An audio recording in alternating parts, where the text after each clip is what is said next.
Welcome, Dota fans. It's Pander here, and we have an exciting game in the future matchmaking pool, as it looks like we are going to have a very interesting game with both sides having incredible lineups. For the Radiant, it looks like we are going to have a mid Puck, Slark likely going to be roaming down bottom, Clinkz taking the off lane with a Vengful Spirit and Windranger for support. Mid lane for the Dire side will be a Stalker. What looks to be almost a set of dual lanes, as Weaver is rotating up top. Mirana and Rubick are actually going to be going down for aggressive try lane, so it is going to be try on try action, with the Lich getting ready to pull and deny creeps, making for a very strong bottom lane with lift into arrow from Mirana. Is going to be an excellent combination for the Dire. It should be really interesting to see how many of those they can get off and how well they can snowball. Well, on the Radiant side, it's going to be very interesting to see how Slark does. I don't think he is ready for this tri lane, as he doesn't have that stout shield, and there are multiple ranged heroes in this bottom lane that can harass him out of lane very effectively. And it's going to be incredibly hard for him to get in there and last hit for the first few levels unless they can find a kill. But with both a Windranger and the Vengeful Spirit, they have a great opportunity to pick up several early kills if they can line up their stuns correctly. And it will actually be a rotation, and okay, there's the tri lane going back up top. Thought they were going to be running it down bottom. So now Slark is okay. He doesn't need it. He's up against the Lich. It shouldn't be any real difficulties fighting that. In the mid lane, we're going to have Puck up against the Stalker. Stalker generally does fairly well in this matchup for the first few levels. But Puck has picked up a double damage rune, and it's going to be pretty miserable for him, as he just does so much damage on Puck. That double damage rune just going to zone Stalker out. He started off with a really important item in the Null Talisman, giving him that extra bit of damage in order to keep up with Stalker's last hitting of those first few levels. Clinkz up top going to be in a lot of trouble. Sentry Ward already dropped in a very good location, which basically means Clinkz can't get up there with Skeleton Walk and steal experience like a lot of Clinkz love to do.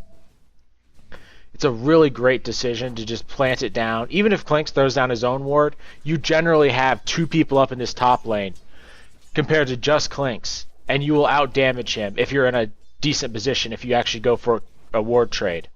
But it looks like Clinkz is going to be still getting a lot of experience. They don't have a lineup that can really deny him too much, and they didn't get an amazing block. But with these pulls, that should even out fairly well. Interesting decision here by the Radiant to block off one of their own camps.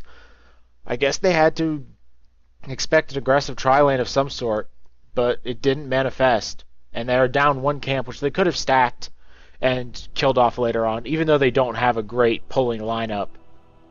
Outside of just having Windrunner fire a few power shots through, which is not a terrible way for the Windrunner to level up.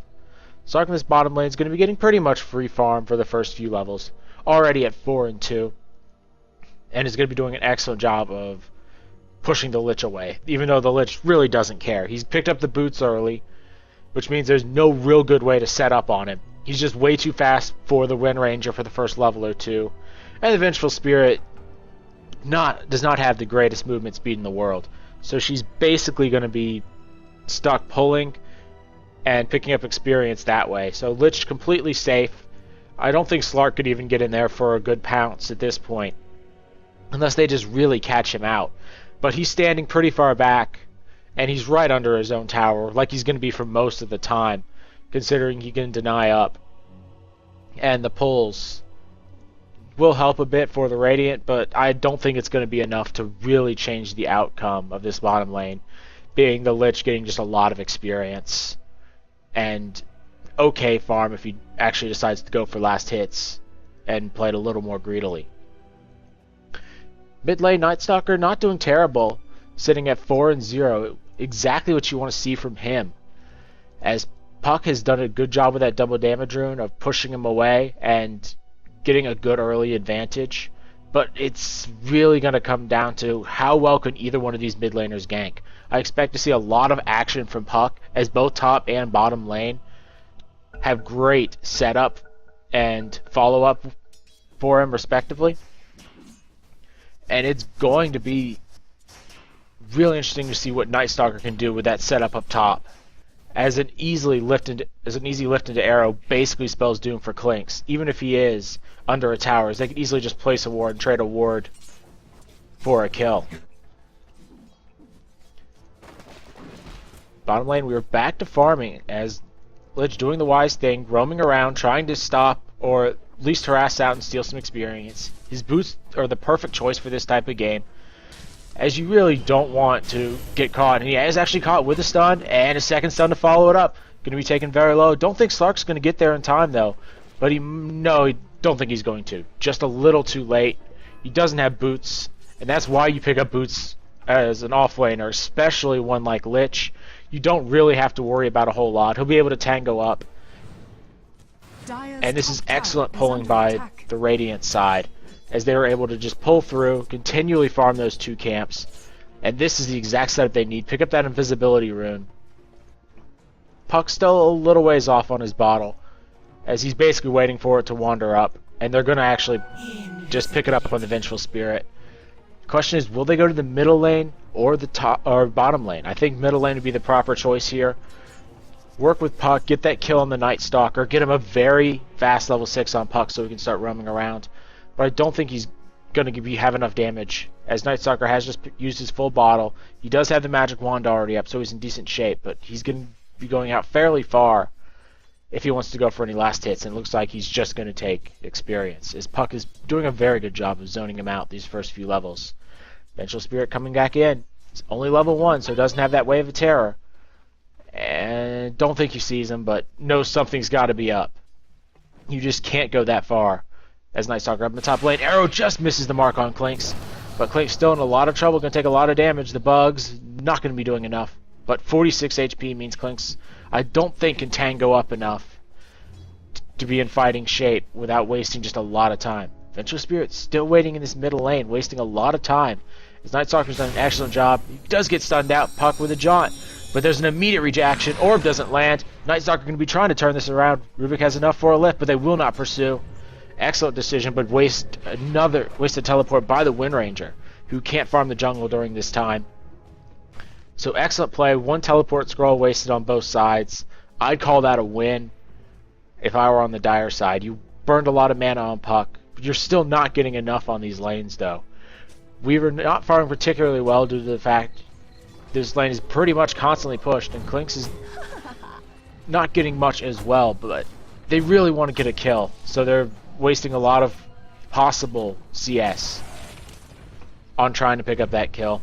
Lich in the bottom lane doing an excellent job just denying out and farming, constantly pulling this way back, making sure that he's safe and doesn't give up a kill. His first blood has not been picked up as we're almost 5 minutes into the game. And it's going to be real interesting to see who actually gets it up. Beautiful lift by Rubick. Throws him right back in. Not in tower range, but no way Puck gets out of this. They're going to wait and try and give Night Stalker the last hit. And oh, Puck actually 6 HP. 6 HP he jumps away on. Perfectly played by Puck. Rubick got greedy trying to give the kill to Night Stalker, and they don't get a kill for it.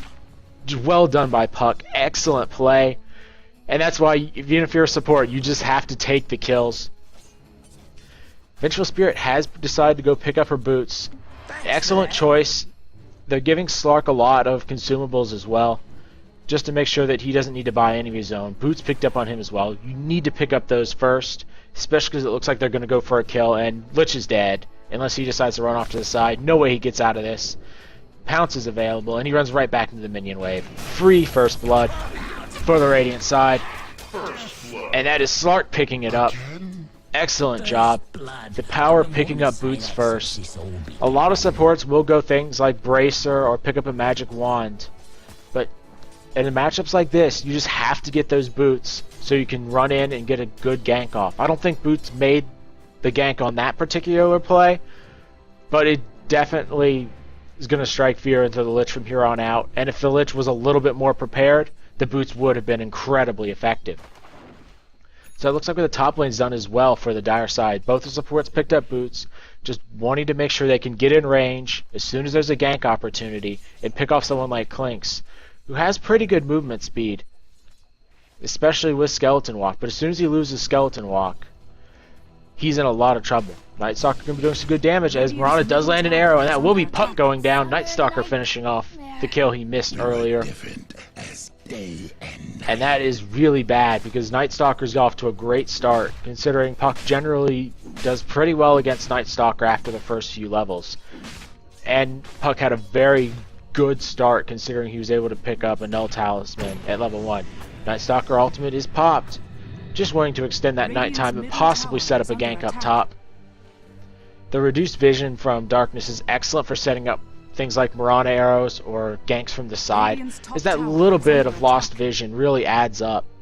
If you can get an extra tenth to quarter of a second of additional setup time, it really makes a difference in fights like these, especially when Clinkz doesn't have boots yet. But as soon as he hits level 6, I think he'll be fairly gank proof, as it's a big gank happening up top. Smoke has been popped, Puck is not smoked, but he has a haste rune. He is level 6. Question is, will Weaver spot him out before they go in? And let's see if he does. There's the ultimate by Puck. Dreamcoil is popped, but very good Sakuchi running away from the side. Just running away from the entire team. Weaver doesn't have boots, so he's gonna go down. Perfectly executed gank, right on time. And that's what a lot of people need to realize. As soon as someone dies, you can go to a different lane. You don't have to go right back to your lane. You can go to other lanes and gank. And it's really hard to know where you're going to be, especially on someone like Puck, and especially considering he had a double or haste rune, which allowed him to just get in there incredibly fast. Slark actually going to pick up a kill on the Lich down bottom. His Night Stalker is going to continue this gank, trading 1 for 1. Not a terrible decision, but that is a lot of experience to go to Slark, as the Lich is fairly high leveled. But I think it's definitely worth it to get this Night Stalker going. He's picked up the phase boots already. And he's going to be off to what it's expected to be an armlet, because they need him to carry fairly well through this mid-game. And I don't think he can do it unless he has something like an armlet. Looks like Clinkz has been caught out, but will not be engaged on, as they didn't get the stun there in time. They had a good dust, but you really need it. Arrow does fly, but not in time, as it's just a little off the mark. And if Clinkz had stayed in that corner, it would have been right on point, but he just didn't get to. Gank coming through the middle lane as another smoke is used. Excellent smokes by the Radiant so far, as they've been able to rotate across. They're going to catch Night Stalker out, or almost. Wave of Terror does good job for catching vision, but just a little too far. Here's the reaction. Night Stalker doing an excellent job of rotating into the middle lane, or the middle of the lane, and forcing 2 teleports out. Definitely worth it on the Radiant side. You burned a smoke, but you forced 2 teleport reactions. You're giving Slark a free lane. There's a Chain Frost as Mirana catches out the Vengeful Spirit. An excellent rotation in by Mirana. Mirana's done a very good job of rotating anywhere on this top lane. Catching Puck out on the rune a few minutes ago. Catching Vengeful Spirit out with the arrow a few seconds ago. That's exactly what you want to see, is those rotations by the support. This has been an excellent game to show an example of that. Of how you want your supports to rotate in, rotate out, and move around the map to try and create space. And they're only giving up farm on a Slark, who, while is good, I'm not sure is going to be incredible this game, as he hasn't picked up the levels that you really want to see on a Slark. You really need to see him pick up a few extra levels, pick up a lot more kills in terms of roaming. As he's 2-1, which is not bad, but this is a Slark and you have to get him off to a really good start, or he's just going to be silenced up and really brought down in most of the fights. Puck was still a few seconds left on the ultimate. Really not a wise decision to try for a gank there. If you had the Puck ultimate, waited those 10 seconds, you could have easily picked up the Night Stalker, as there was not going to be a good teleport rotation, as Rubick still had a few seconds on cooldown on his teleport. Slark going to be diving the bottom lane, Lich in a bit of trouble, and he is going to go down. The question is, will you trade for him? And it looks like they do spot him out, and he's just going to go teleport. Arrow flies on the mark. And that's Slark going to be not going down, as they don't have a really good way to get in there. Mirana blocking it off. And Slark going to continue to jump right into the corner. Doesn't have a way to do anything, and I don't think they have vision. So it's going to be a bit of a stalemate until support arrives, but I don't think it's going to arrive anytime soon. Or are they going to waste a ward for it? Slark doesn't have the mana. Courier, excellent choice if they can get the Courier over there, but will Slark get it? Slark's going to try for it. Nice lift by Rubick. They're going to throw him down. Should be an easy kill. But Mirana's still waiting on that pounce. There we go. Excellent use of Courier there. Up in the top lane, we have a bit of a fight. as Clinkz is doing a good job of harassing Weaver when Weaver doesn't have his support. Weaver only has the first bit of his Lincolns, but has picked up excellent farms so far. Third on net worth, only behind the Night Stalker and Slark. But that's a lot of time wasted for your carry on the Slark, as you really need him farming, and that kill on the Lich might not have been worth it considering how many minions he gave up and how much time he just was left sitting there. Because it's not as important for Mirana and Rubick to pick up experience and gold, as they're pretty much maxed out in a few levels. Mirana just needs level 6 for that 1 point of Moonlight Shadow for its ganking ability. Rubick just needs level 6 as he gets his spell steal and already has the lift, which doesn't get that much more effective with levels. In mid lane, Night Stalker in a lot of trouble, but the orb is just off the mark. Slark a little off with the pounce, but there's Mirana. Shackle does not latch, but it looks like they're going to go try for a trade. Rubick with a very good hit. Vengeful Spirit arrives, but Mirana taken out. Slark doing exactly what he needs to do, get involved. And it looks like a start of a Shadow Blade for Slark. Excellent choice, which means he can easily jump in and out of fights. I haven't seen many Slarks pick it up in professional matches due to the likelihood that someone actually carries a Dust or Sentry Wards with them, but in a game like this, it's perfect for jumping in and out of fights, running around and causing havoc. You can take a bunch of damage, pop your ultimate. As soon as your ultimate's done, take a bit more damage, then pop the Shadow Blade, and just be in an incredible position to fight again after a few seconds. I'm going to take a quick look at the gold earn graph, as we actually have a man fight up top. Weaver against the Clinkz. Clinkz could just go stealth at any point, and there he does. Night Stalker going to be jumping in on Puck. Puck is just going to be able to jump away, though. No real chance for a fight. As now we can actually take a look at the gold earn graph. 1,000 gold in the Radiant favor, virtually nothing. Experience, nothing, even less so, as it's less than 500 experience, so these teams are very even. The question is, who will come out on top? The double invisible heroes with the Slark and Clinkz, or the large amount of CC from Night Stalker, Rubick, and Mirana? It's going to be really interesting to see who can come out on top, as both teams are farming particularly well, but Clinkz is really far behind. You need to have your Clinkz farther than this. He has decent gold, he has decent experience, but his item progression had to go way out of the way, as he picked up the Soul Ring and the Ring of Basilius, which is the real kind of kicker. You can pick up one, but picking up both is generally a very big risk, and he's going for a Midas as he already has the recipe on the courier, or in the stash. As it looks like Puck wanted to try and initiate, but with 4 in the mid lane, it's really hard to do so. Puck with the haste ring is going to pick up the double damage, and I don't think they're going to want to engage in this double damage. Arrow does fly, but just off the mark, as we're going to have Slarks pushing in the bottom lane.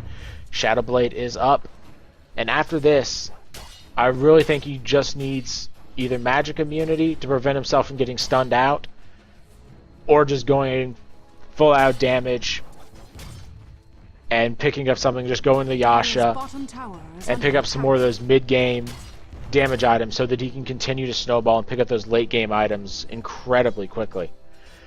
Top lane, Vengeful Spirit looking for a kill onto the Weaver. If they can get a good swap into Magic Missile, they can pick up a kill.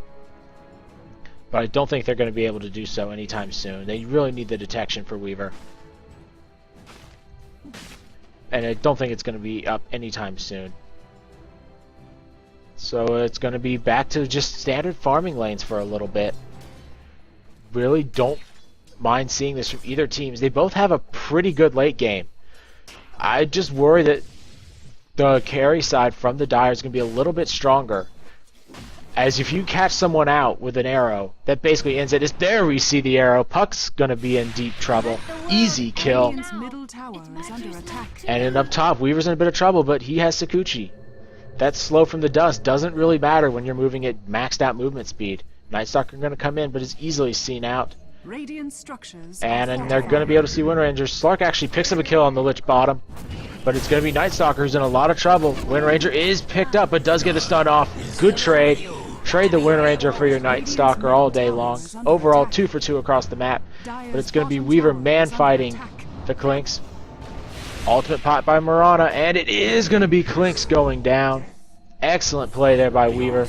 That last hit just in time. But Slark on the bottom side of the map has picked up the first tower of the game and has done an excellent job overall. Highest net worth in the game. It's just a question of can Slark carry hard enough. And he's gone for a very carry-oriented build. He hasn't put the points in the Dark Pact like a lot of Slarks do when they roam around. They generally pick up Dark Pact for the additional burst damage. This one's gone for the Essence Shift, so that he can just continually go in and out of fights and steal a lot of stats, so that he can do just insane damage. Dire Tower is going to be Dire is going to pick up a tower in the top lane. Slark using that Shadow Blade. Question is, will they be able to get Weaver? Weaver, luckily, gets out of there, but they do sacrifice Rubick. And I don't think they're going to be able to take Weaver down. Losing your Rubick, not a particularly big deal, but it goes to Slark, and Slark picks up even more stats. And with those 3 points in the Essence Shift, you can keep those stats for a whole minute. Almost surprised he doesn't pick that 4th point up and just say, I'm going to collect stats from everyone on the team and gank. But this is a good kind of mixed build that he's gone. Lich picks up the middle tower, and I don't think we're going to see an engagement. They're just too spread out on the Radiant side at the moment, and I don't think you can really go on Weaver. Mirana does not have her ultimate, and she used that a little bit earlier. As Weaver has finished off that Linken's. Perfect choice for this game. Stop that initial initiation on you. And you can throw it on your friends like he's doing here. Throw it on your Night Stalker, let him run around. And the big thing about Linken's here is, as soon as you use it, the cooldown starts. So if you can constantly keep it up on someone, you could have it pop up in the middle of the fight and be incredibly effective. Night Stalker going to be in a bit of trouble as there's the Dream Coil. Weaver in a lot of trouble as he does get silenced and stunned out. But there's the ultimate from Lich doing an amazing amount of damage. And it is going to continue to bounce, almost taking Puck out. Lich picks up the Windranger. Weaver picks up 1 kill. Puck's going to be able to run away. But Slark has come in and has done just a massive amount of damage, but does get stunned out there towards the end. And there's Night Stalker getting a bit of a slow on to Clinkz, but I don't think they can pursue. Excellent fight for the Dire. As they did have to use 1 buyback on the Night Stalker. But you pick up several key support kills, and you got the towers just before that, and you're gaining map control, because without the supports on the field, the carries from the Radiant side don't have the ability to really go one-on-one. They need the supports there, as the supports are the heavy CC supports, and their main carries don't have particularly good crowd control effects themselves. Arrow does fly, but just off the mark.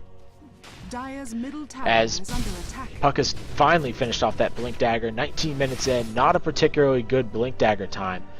And I like this pickup from Slark, allowing him to pick up the Basher. Meaning he's going all in for that initial stun. Moonlight Shadow popped, and the question is who will catch who out? And it looks like it is going to be the Radiant side just running away. Good choice, no need to really push it. They saw them with that excellently placed Observer Ward. Arrow flies, and it does just miss Puck. But Rubick in a lot of trouble, and Rubick gonna be just barely alive. Lich is gonna be there, but no ultimate. He does get the mech off. Puck gonna go down. As Clinkz is in a lot of trouble, but Slark is just stealing so much damage. It's ridiculous. And there we go. Slark finally gonna go down. Night Stalker in a lot of trouble. But Weaver still in decent health. There's the stick charges, and Weaver gonna be diving deep. But I don't think he's going to be able to pick up a kill. Or maybe they will, as Windranger very indecisive about which way she wanted to go. Excellent play there by the Dire side. And that's just the power of having all those additional magic sticks. As most of the Radiant team does not have them. They have them on 2 of the characters in the Vengful Spirit and the Slark. But they have them on pretty much everyone for the Dire side. Yeah, every single one has a magic stick, and virtually everyone popped it in that fight, giving them that just little bit of extra health. It allowed the Dire team to pick up the bottom tower as well, as a lot of their heroes got very low. Even the basic magic stick is great for a fight like that. Keep up 3 or 4 charges, instantly pop yourself up 100 health, and really be able to come back into the fight, as we saw Rubick do there in the beginning. Lich with a mech is an excellent choice here, but he is going to die. No chance he survives this. Slark is just way too strong. Or maybe not, as the slow from Lich is just really hampering him. But there we go. excellent job of staying alive, but you're fighting a Slark with a Basher. There's very little chance you're going to survive a one-on-one engagement. And that just shows what this Slark is meant to do, is to try and find pickoffs, as we're going to likely see an engagement in this middle lane at any point. Clinkz does get a decent amount of damage on Rubick off, but is lifted and finishes off the kill pretty easily. Arrow does fly and hits the Vengeful Spirit. So likely going to be seeing a 1-for-1 at this point. Mirana going to be taken out as well. Weaver very low. And is going to go down. Night Stalker likely to go down as well. Good shackle, just enough to keep Slark in range. And there we go. Full wipe for the Dire side. Every single one dead. And that means we're going to see a mid-push as this game gets real interesting, as both teams have just taken very good fights. As the gold graph looks to be, was once 2,000, now 1,000, so basically nothing between these teams. Experience heavily in the Radiant favor, about 4,000. And that's to be expected considering they just had a big fight. And whoever gets fights later on in the game generally gets more experience. As the fight in the jungle, everyone on the Dire side was a little bit lower leveled. And that's just kind of how these things go about as the game progresses. Every fight is just worth infinitely more than the last fight. Especially when you want to fight that decisively. Trading your Vengeful Spirit for 4 members in the middle and finding a pick-off up top.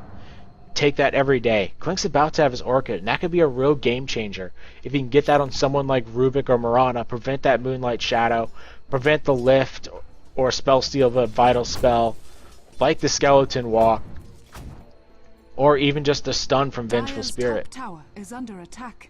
Weaver still doing a very good job of farming out on the side lanes and split pushing. He hasn't been a huge impact in the last few fights. He's done some good damage, but he hasn't really been that critical component, as it looks like it's going to be a Desolator on the Weaver. And that's exactly what you want to see. Get that minus armor up, help Night Stalker out, and really just be an amazing one-on-one force, as I don't believe anyone on the Radiant side has a particularly large amount of armor. Most of them are sitting in that kind of 5 to 8 range, with the exception of Slark once he gets a few hits on the Essence Shift. Looks like it's going to be a smoke here for the Dire side. Excellent choice. Wherever you're about to smoke, throw down that ward. And they're not actually going to go with the smoke. Really thought they were going to. They looked like they were going to be grouping up for it. But when they saw the ward, they knew that was way too obvious if you're going to smoke right after that. Mirana has picked up the medallion. Excellent choice here, as that's going to reduce the armor of Roshan along with a Desolator. And they could easily throw it on someone like Clinkz, set him at minus armor, and just basically blow him up in the length of a stun from the Rubick or the Mirana arrow. Slark going to be running around up top. Don't think there's any way they catch him, as he's just way too fast with his ultimate up, especially as he's hit level 16 and just becomes amazingly powerful when you can't see him.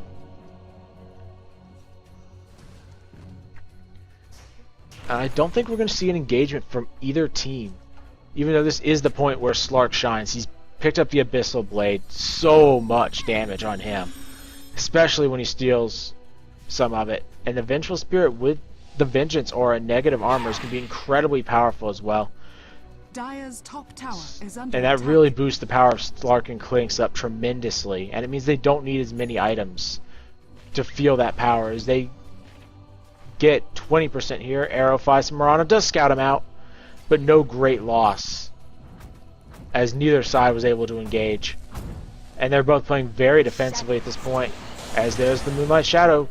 Night Stalker going to be diving in. Still not a great fight, but as there is a beautiful shackle, and there is Puck getting caught out. Night Stalker goes down. Weaver doing some great damage, showing off that newly acquired Desolator.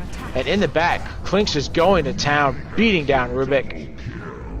And that's 4 for 1. Good trade. They lost the Puck, but Puck not a critical component outside of the initial setup. And this means the Radiant side can push even harder. And they've done an excellent job so far of taking advantage of these initiations, as the Mirana arrow has missed the last few times. It's just been a little off. It's done a good job scouting, but you have to have that land. The Slark and Clinkz are just way too powerful, as no one on the Radiant or on the Dire side is level 16, and Clinkz is already 18. Slark very close to 18 as well. She's about halfway there. But the question is, will Slark be able to survive these fights? He hasn't picked up health, as we just saw right there. He takes so much damage from Weaver if he gets a good combo off. Really expect the Slark to pick up something like a Drums or go into a Heart, just to get that extra survivability and a little bit of extra just overall stats. Make it so that you can jump in the fight, stay as long as you want, stack those essence shifts for basically the entire fight, and just come out of the fight in an amazing shape. But it looks like Slark will find the Lich if he wants to go on him. And Lich without the armor on him at the beginning means that he's an easy target. Arrow does land. The question is, will they be able to follow it up? And they do. And that's a very dead Slark. Make that trade. Puck in a lot of trouble as well. And with the Force Staff, he is going to be okay for now, but not if the Night Stalker gets that Void off.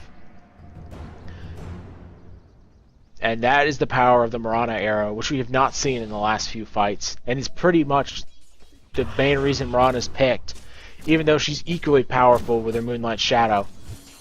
But that has not been used to great effect this game. Roshan is going to be the big target here, as I don't think there's any way to really contest this. With Puck and Slark down, it's going to be pretty free, as they have some good damage. Arrow's going to fly from max range. No chance this gets stolen. And it is basically a nightmare for the Radiant side at this point. They have good leads still, but it's just not been enough at this point. They've won several good fights, but it seems like for every good fight they win, they lose a few people right afterwards. And I don't think they have the better late game, unless Clinkz just gets a lot bigger. He's done good damage so far, but he's going defensive again with the BKB, and he's running out of item slots, unless he wants to sell his things like the Dust. But I think he almost needs the Dust to try and find pickoffs at this point, as he really needs to find pickoffs on people like the Weaver or the Rubick. But unless he has the Lincolns or something like that, as soon as he engages on Rubick, unless he starts with the Orchid, he's going to be lifted up and thrown away and not be able to pick up a kill. And I don't foresee the Dire side not grouped up as 3 to 4 at any time. There's a big pickup by Rubick, able to find the gem, should be able to pick off Slark or Clinkz if they get in too deep. And they're going to spot out this Sentry Ward right here. A little late, but I don't think Sentry Wards see smoke anymore, so it will be okay. But they do realize it as soon as Weaver hits the ward. But it will be okay for at least another moment or two.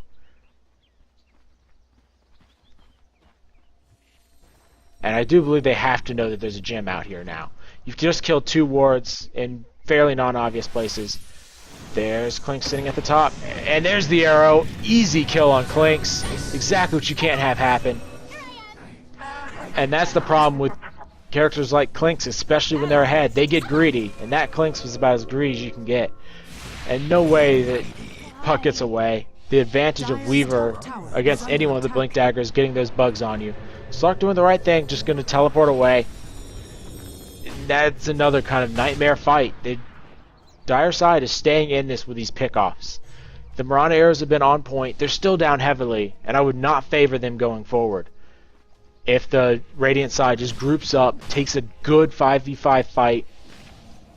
But that's been the problem as of late for the Radiant side. They just have not been able to find those 5-on-5 fights. They've just been picked off.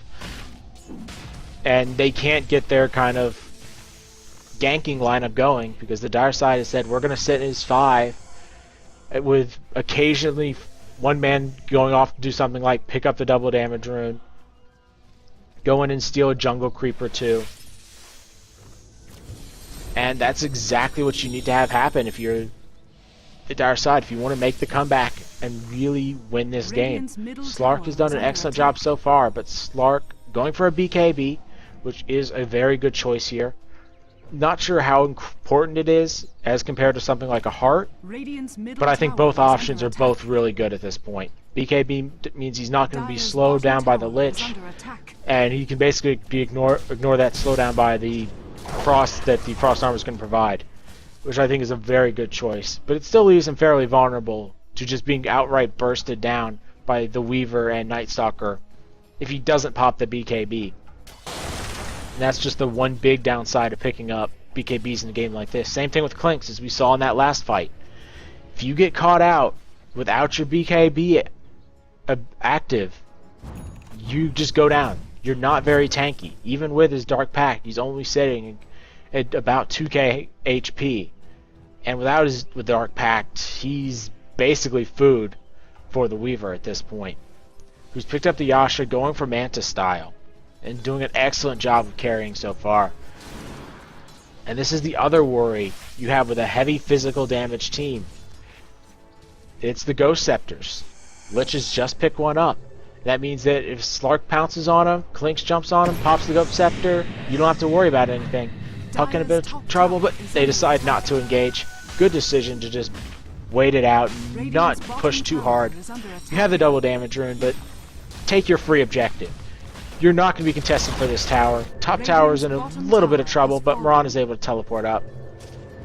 Same thing with Rubick, and that pushes Slark off, because I don't think Slark could fight both of them at the same time.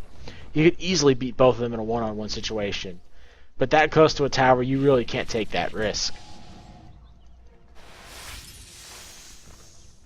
Looks like Clinkz wants to try and find the Weaver, but it's still a very risky fight, as you don't want to try and fight a Weaver one-on-one. And even in this case, it's going to be a two-on-one, because Lich is right behind him. And it's exactly how you have to play against the ganking lineup. Use the buddy system. Always have at least 2 people together. 3 if you can help it. And just make sure that no one jumps in on you. That extra armor from the ice armor is incredibly powerful this game, as it's going to keep characters like Rubick and Mirana from just getting bursted down when the Slark or Lich or Slark or Clinkz just jump in on top of them.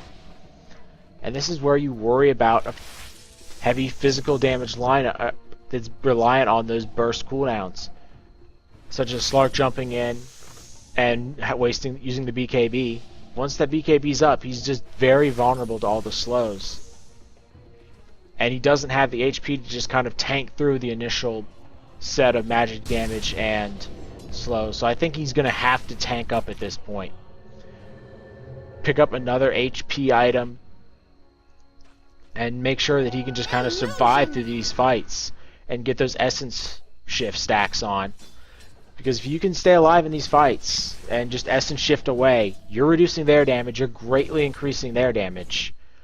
And you can easily come out ahead of these long fights, especially if you fight 2 or 3 times in a row, where you can continually stack it up and get up to some amazing stacks with the 120 seconds on it naturally. But he's playing a split push game, which is not a terrible decision. He's whittled this tower down to about half health, and he's going to continually damage it. Don't see any way for them to really stop him doing this for another 1 or 2 times. There's the Weaver coming in. The Weaver's not going to really challenge him for it, but he does get a good deny. Slark going to pounce on the Weaver, but that's a fight that I don't think either one of them is going to be able to truly win, as they can both have invisibility skills. Moonlight Shadow popped as Clinkz joins the fight. Same with Puck, but this is not a very good fight, as basically everyone from the dire side is up here. And that's the power of having invisibility skills, is unless the entire team's here, you can just go invisible and end any fight. Arrow flies, but off the mark. Does spot out Puck, and Puck will be able to blink away. Really think the Puck needs crowd control at this point. A Yule Scepter or a Hex would be really good at this point. I don't think he's going to be able to get enough gold for the Hex anytime soon. So I think a Yule Scepter would be the optimal choice here. He doesn't need to be able to survive that much. He needs to be able to jump in, throw out that round of spells, then kind of get out and come back in. He's one of those characters that has to kind of go in and out of the fights. And so far, he just hasn't been able to. As soon as he jumped in, he's been silenced up by the Night Stalker in the last few fights. And has basically been food outside of getting his ultimate off. Windranger also in very poor shape in terms of gold. Just only has the medallion and the Ring of Basilius. Doesn't have much else other than that, and really needs another good item, like a Force Staff, so that she can initiate these fights, and instead of having Puck initiate every single one, have the Windranger Force Staff in, throw out the Shackle, then have Puck come in, so that they waste a spell or two and split the damage. That's an easy way to turn fights around, or to fight properly, is to have multiple people initiate at the same time. And I don't think you can have Vengful Spirit initiate at this point, as she's just way too soft. Less than 1,000 HP, and the Weaver and Night Stalker only getting bigger. She'll be basically dead by the time she swaps someone in.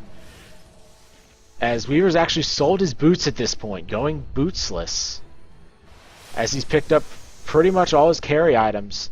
Likely going to be seeing something like a crit coming out here, as there's the big fight. It's going to happen, but the BKB was not popped by Slark. He's just at very low health. Vengeful Spirit taken out first, as Weaver's forced to pop the Mana Style and just back away, and Weaver dominating this fight. Rubick is the only casualty so far for the Dire, as it looks like Puck's going to go down as well. The urn just slowly ticking, and he just does not have an opportunity to escape.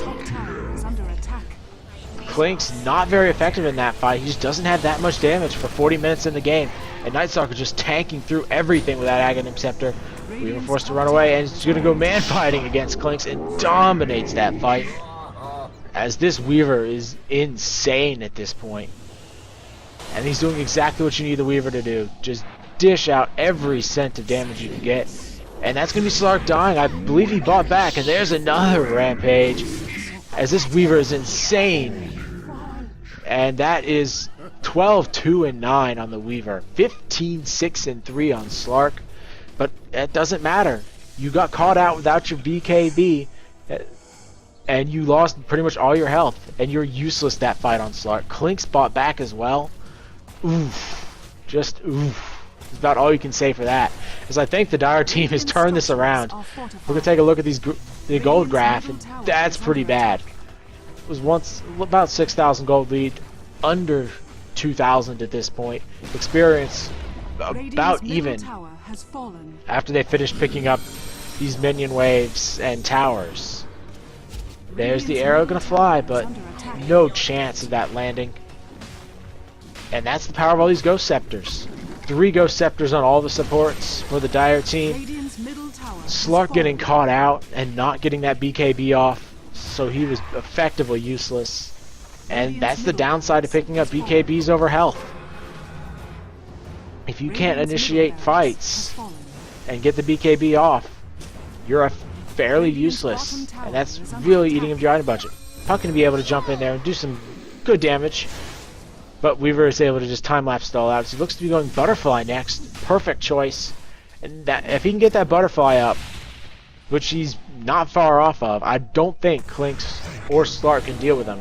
Is they're really far off MKBs, and they're already having a very difficult time dealing with them. Ultimate pop by the Night Stalker just to reduce vision and try and prevent anyone from catching in. Same thing with the Moonlight Shadow, but that's the power of a gem. And yet again, Clinkz, no BKB. Shackle was stolen and used to great effect, and that's pretty much good game. Clinkz down for 70 seconds, and the BKB was not popped. Had it off cooldown. But if you don't use it, you lose it. And that's the big problem with BKBs. And while I really thought something like the Heart would be a much better choice on these carries, as they could easily jump in and out of the fight. But they decided to go with the BKB. And in these last 2 fights, it's really proven ineffective. As the 2 carries just could not get it off.